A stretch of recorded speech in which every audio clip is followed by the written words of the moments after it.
Hello everyone! For today's video po, ang iluluto ko ay sinigang na hipon. Una ko na pong pakukuluan yung kamatis at sibuyas. Tapos, nalaga ko na rin po yung sampalok na pang-asim ko mamaya. Pipigain ko pa po yan. And ito na po yung hipon, malinis na rin. Ready to cook na po. Tapos, ang pinakagulay ko ay talbos ng kangkong. Tsaka may siling green. Ayan, kumulo na po ang ating kamatis at sibuyas. Natimplahan ko na rin po ito. Okay na po sa aking panlasa.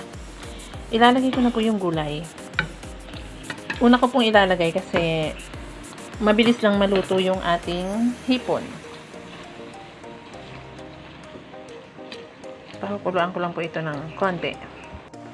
Ayan, luto na po ang ating kangkong, kaya pwede na ilagay yung pang-asim.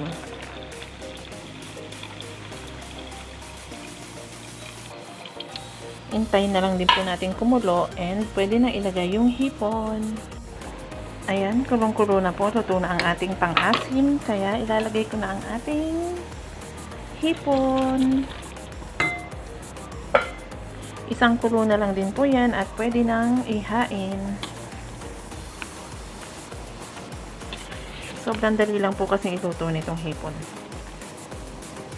Tapos, mahirap na siyang balatan kapag overcook na siya. Kaya, yung saktong luto lang. Yan lamang po guys. Thank you po for watching. Abang na lang po sa reels ng aking sinigang na hipon.